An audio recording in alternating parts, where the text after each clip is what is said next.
Hey everyone, Keith Valentine here. Hey listen, I am here to work on my game. I've been really struggling in the transition zone, and today we're here at the Crushyard with Evan Addington. He is the lead pro here at Crushyard, one of my good friends and one of the greatest teachers in this area.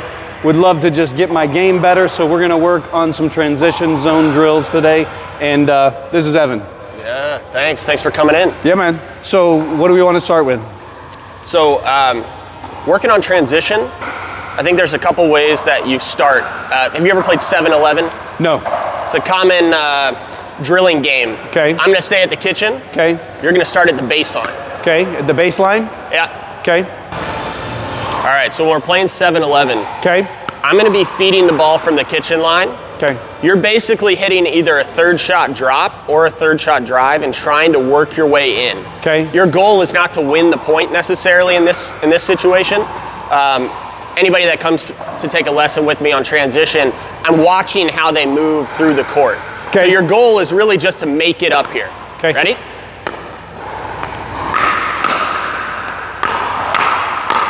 All right, so take a second there, right? I hit that first volley back at you. You were about 3 feet into the court. Yep. And you decided to hit the ball back. Okay. Right? I want you to understand this concept. Take a few steps in, go back to that spot for me. You're right about 4 feet in, okay? The kitchen line is 7 feet from the net. When we're both squared up like this, effectively, I have a 7-foot kitchen. Yeah. You have about a 20-foot kitchen. Okay.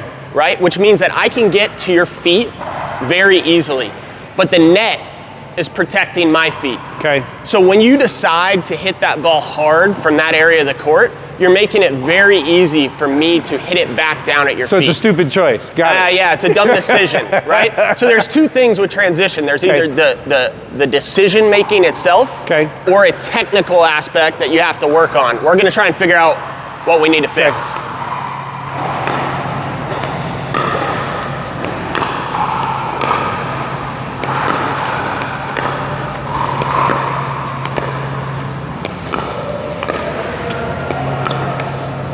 Really, really good. That decision to drop that ball and hit softer resets, that's exactly what we want to see. We're going to ramp the pace up just a little on these.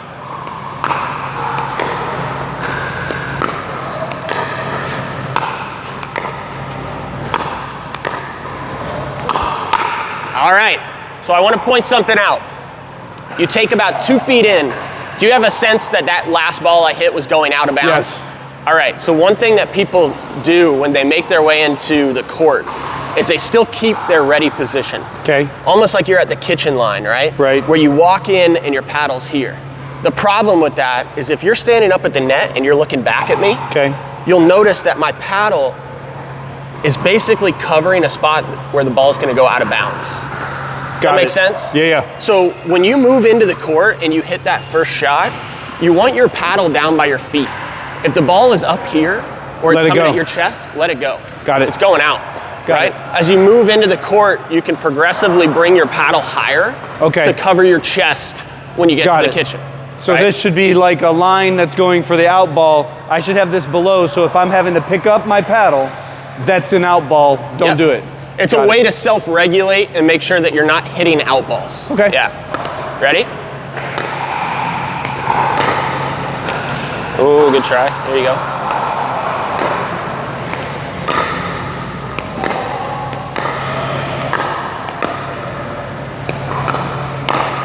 All right.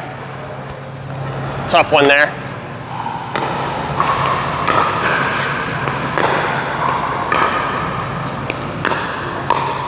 Nice. One more thing.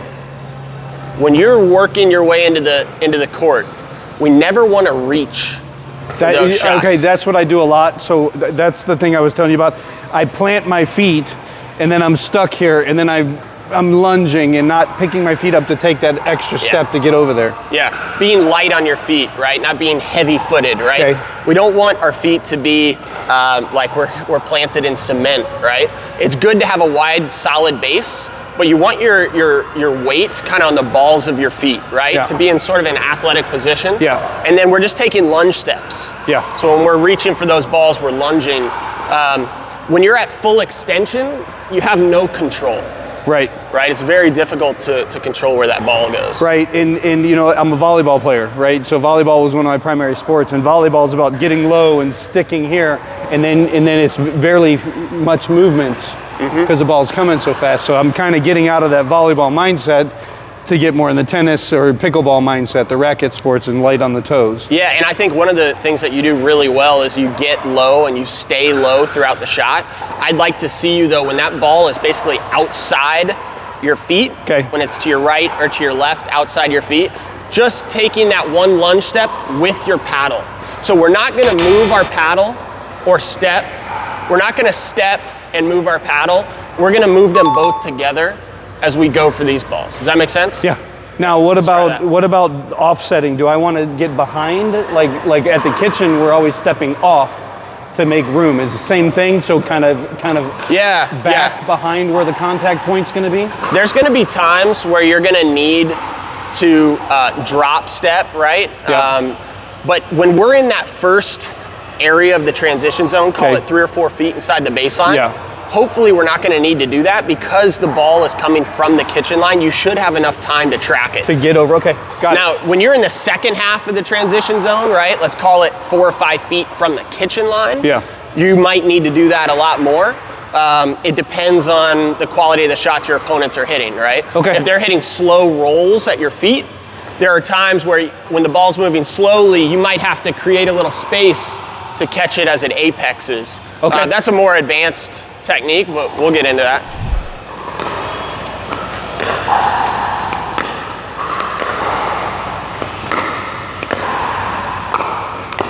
Oh, nice get. Let me see that lunge step over there. All right, you see me catching you there? Yep. Okay, so one thing I want you to think about to help you with that step out to the side is as you're working your way into the court, only move when your ball is in the air and start the process of stopping your momentum. Before it gets to your paddle. But way before. When it crosses the net. So if we take the plane of the net here, as soon as your drop shot crosses the net, I want you to start the process of stopping. So in your mind, stop. You won't have completely stopped, but it'll allow you to hopefully get into an athletic position. So when I hit that shot to your side, you can take a step with your paddle. You ready?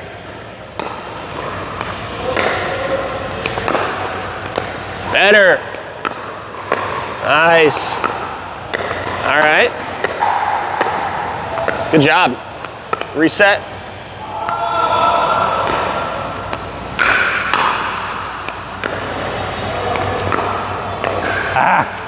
That's an awkward one, right? Yep.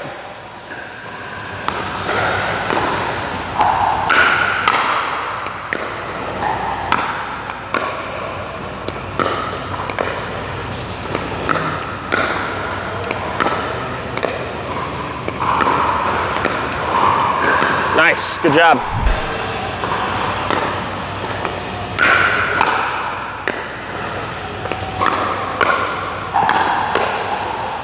Good one there. All right, that's 3 in a row. That's pretty good.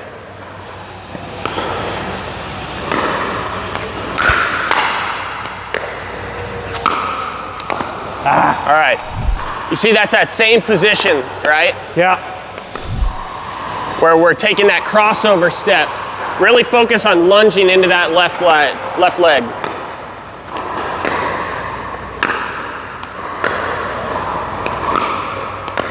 Nice. Ooh, good try.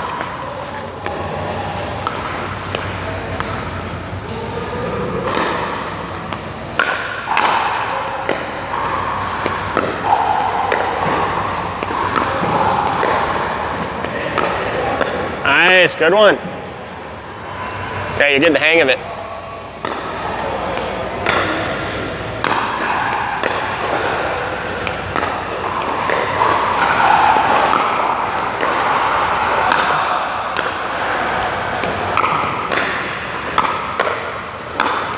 All right, so on that one, I know you were looking to be aggressive, right? And that's a great thing to do, right? If you hit a good reset in the transition, this is where I'm gonna talk more to my advanced players, 4-5 level players and up, about creating offense out of defense. I think you may have picked the wrong ball, but it was a good idea, right? If you're in this area of the court and you hit a successful reset where you see me either back off the line. So when your head goes down, that's bingo. my cue. Yeah, move forward. But the key is you don't have to rush. So what you did is, you know, you hit this great shot, you saw me drop my paddle, drop my head, and you sprinted up there to try and hit that next one. That's where I get caught, and I get caught in this lunge position here. No good balance. Yeah. And I think I'm late to react, and then I don't stop early enough. So it's a double negative. Yep. And there's a skill that I think it takes time to develop, but it's recognizing the quality of your own shot. You hit a good one, but I was still able to catch it out of the air. Even though I had to drop my paddle and I was maybe in a little bit of a defensive position, I wasn't completely hitting up on it off the bounce, right? And you ran into it, I sort of caught you before you got all the way up there, right?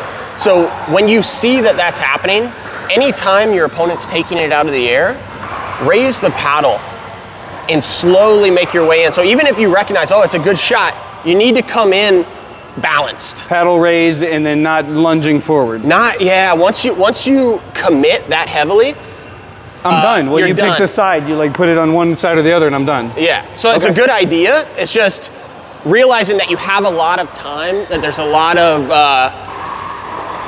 time in the point to capitalize on a shot like that. When you go for broke, it's almost like in tennis we called selling out. You just sold out and you said, hey, I'm gonna win this point no matter what, right? That's a difficult thing to do consistently, right? Let's see if we can get one of those.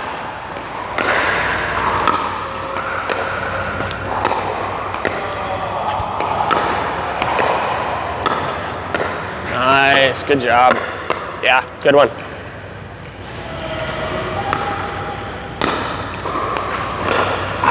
All right, let's see if we can turn defense into offense on a couple of these, right?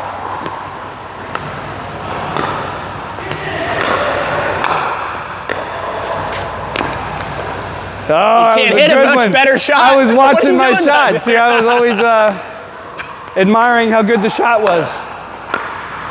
Right. Good one, another good one. I'm hitting up on that ball. There's not much I can do.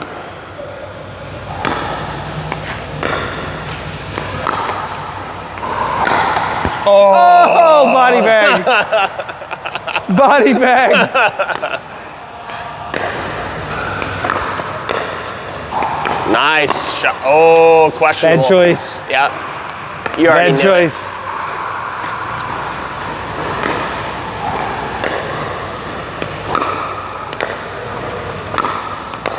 Yeah. I got over there that time though. Yeah. Still a crossover step, right? We want to avoid the crossover steps if we can.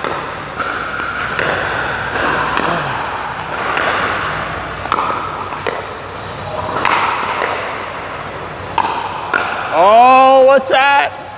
You saved me. Is that out? Yeah. When you're a foot in, keep that paddle down. If you got to raise the paddle, it's out. Here we go.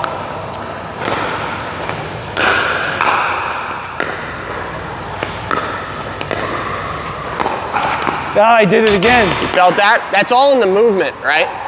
Moving at the wrong time. You were still moving as I'm making contact with the ball.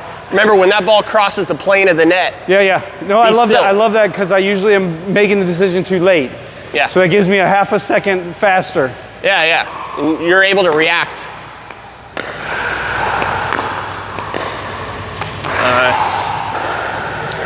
Earlier you asked me, is there ever a time where you're going to need to kind of do a drop step? Watching that ball, that was the time, right? It was right at your left foot. Get it out of the way, get the paddle in the right position. And just giving yourself, really what it is giving yourself enough time to let the ball apex, right? Okay. So when I hit that ball down at your feet and you're catching it here, that ball's bouncing, it's rising off the ground and you're making contact. Right. That's a much more difficult position to be in than if you take that slight step back let that ball apex or rise 2 or 3 inches higher, and then you can get under it and hit it a little softer. Okay. So it's one of those positions, usually right when the ball, or when the ball is right at your feet. Okay. Right? Either one, left foot or right foot, is a good time to maybe drop back just a little bit, or take it out of the air.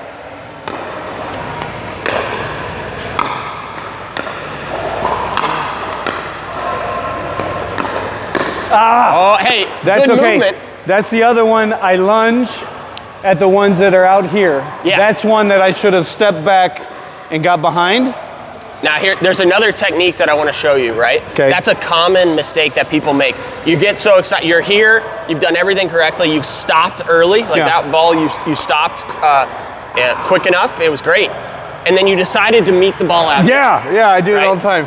You have to have patience in this area of the court. I'm hitting the ball aggressively. Okay. It's going to make its way to you. Right. So when you're moving the paddle, we're hardly ever reaching out unless we're catching the ball out of the air. So if that ball has bounced, do not try to catch it out in front like this. Instead, I probably would have taken a forehand, and I want to show you like the defensive dinking technique. Okay. It's the same thing with these resets in transition. Okay. We're going to drop our paddle back, or our wrist back, open the face, and we're just going to catch that ball right in here. So instead of reaching out like this and hitting it off the bounce, we're gonna drop it back and just create a wall for the ball to bounce off of. On the bounce. Do not try to catch it out of the air, because I think that's the mistake I make and a lot of people make, is I planted my feet, I got anchor feet again, and then I tried to extend to catch the ball out of the air. I would say that if you get into full extension to catch the ball out of the air, you're in a bad position. Right? There's nothing wrong with being in a position like this, but I'm not fully extending, right? If you can stay within your bubble. Yes, you got to stay within your I like that term. I'll start using that. Stay within your bubble. There you go. Okay. It's difficult to do, but if you break that down on video, you'll see that as I'm hitting that shot, your paddle is starting high and it's going low. We call it like chopping, right? What I want you to do is bring that paddle low, and if anything, you can raise the paddle into the ball. Anytime that we're going down into the back of the ball in transition, really high likelihood that you pop it up, right? So get that paddle low. Low to low. Yeah, and no swing. Like I see you right there doing this. Take 2 steps in for me. Maybe one more. All right, drop that paddle to your side. Do not hit this ball. Just let the ball hit the paddle. If anything, there's a slight movement like this, right? Perfect. That's it. The lesson here is do less, right? Oh, close. Maybe a little too soft of a shot for me to do that. Yeah, a little high with that paddle. Drop it down. Make sure the tip is down too. That helps you get a higher arc. Yeah, good one. Yeah, good. Little choppy, that's fine. Nice, perfect shot there. Yes, Keith. Okay, so let's start from the back. Let's put it all together.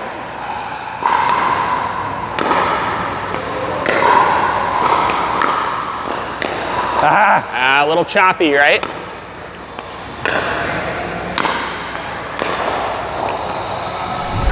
There you go.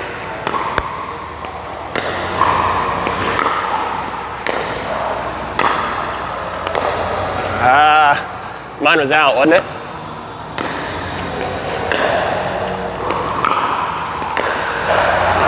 Nice shot there, perfect. You know, the other thing I'm doing a lot of is I keep getting caught on my heels. Like my weight, I'm either coming up into too much into the court before you hit. So is that same problem where I'm moving? Yeah, moving at the wrong time, right? You have to make micro adjustments when you're playing, right? So when a player hits the ball to you, they're changing the spin, they're changing the speed, right? They're changing the spot. And if you've already made the decision to move, it's hard to react, right? And there's simple things, like if you're moving when I'm striking the ball and your head is moving, it's very difficult to see right? So as simple, making like your brain work harder. Yeah, your hand-eye coordination is just percentage-wise gonna be less effective just because your head and your eyes are moving. Okay. So it's critical that you move at the right time and you be still when I hit the ball. I think a lot of it comes from trying to rush to the kitchen. We were all told at the beginning, get up there. Yeah. And people still yell at me sometimes. They're like, why you get up to the kitchen? I'm like, I didn't hit a good shot yet. I think it's probably the worst piece of advice that beginner players here at the public parks, or even with some coaches, is that they need to hurry up and rush to the kitchen, right? So I think that is ultimately the root cause. Okay. But yeah, really focus on moving when your ball is in the air. As soon as it crosses the plane of the net, be completely still. Yeah. Okay. It'll help with that.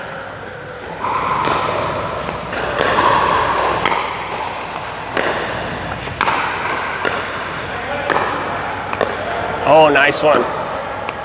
Yes. Good one. Unattackable there. Good shot.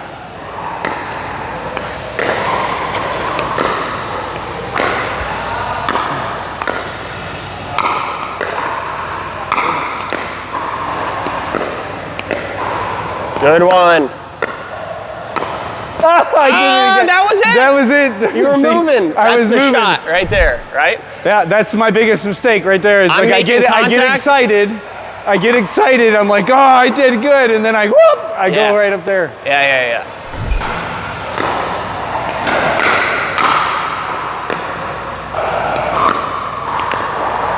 Ooh, good one. Another little thing that I notice, Keith, on some of these shots that might help you is sometimes when you're hitting the ball, right, it's coming at you, and I notice as you're making contact, there's a rise, right, in your body. I stand up. Yeah, it's a common thing, right? Everyone wants to help, like get the ball over the net or get the ball up in the air. The angle of your paddle face is what's going to do that, right? So if your paddle face is too closed, meaning that paddle face is facing the net, right? And it's not open enough. Okay. You're gonna have a tendency to want to help it. Got it. But then that actually hurts it. I mean, yeah, you're gonna it'll go down. You're gonna miss hit a lot of them. Okay. Every once in a while, you're gonna hit a perfect one that clears the net by about half an inch and hits my feet. Yeah. But not enough to statistically help you out, right? So you're gonna want to open the paddle face. Okay. Right? When that ball comes to you and you're making contact, stay down. Stay down. We call it keeping your levels, your knees, your hips, your shoulders. I shouldn't see you rise.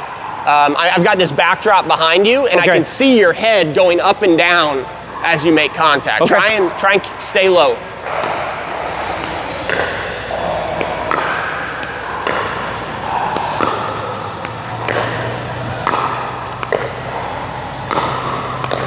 Nice. Stay down. Yes, stay down, open the face. Good one.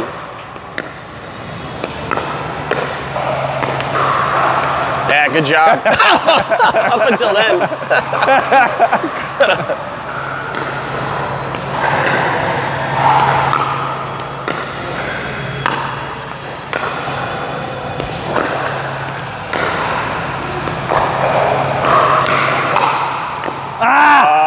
Questionable. You're inside the court. I'm just gonna volley it at your feet.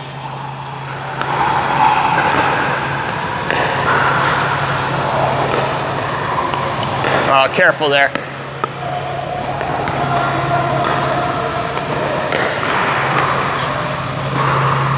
We can do a third shot drop session next time. What's that? So we can do a third shot drop section next time.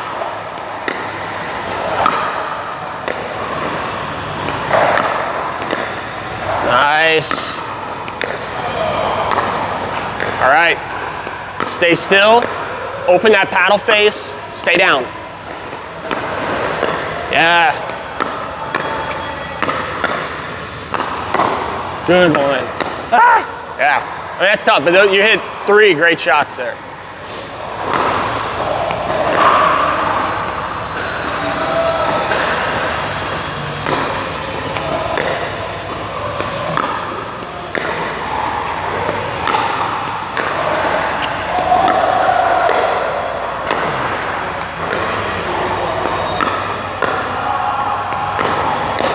Another thing there I want to point out to you, you hit 2 or 3 phenomenal drop shots and didn't do anything. And so I want us, there's 2 things that happen. Players either hit poor shots and they run into it. I always use the analogy, it's like trying to cross the street when cars are coming. Yeah. It's not gonna end well for you, right? So if you hit a high ball and you move forward, you're in trouble, right? Equally as damaging is to hit a perfect shot and not come up. And not come up. So let's just talk levels. Should I take 2 or 3 steps? Not try to get all the way to the kitchen, but maybe a third of the way there?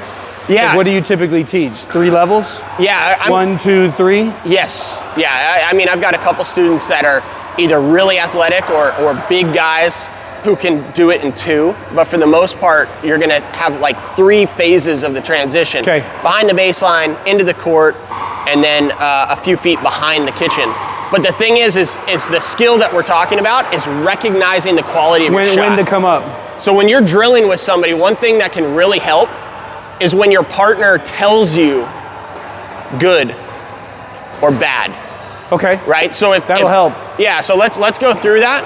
I'm gonna let you know when I'm in trouble because of your drop and try and give you the immediate feedback so that you know when to move into the court. Bad.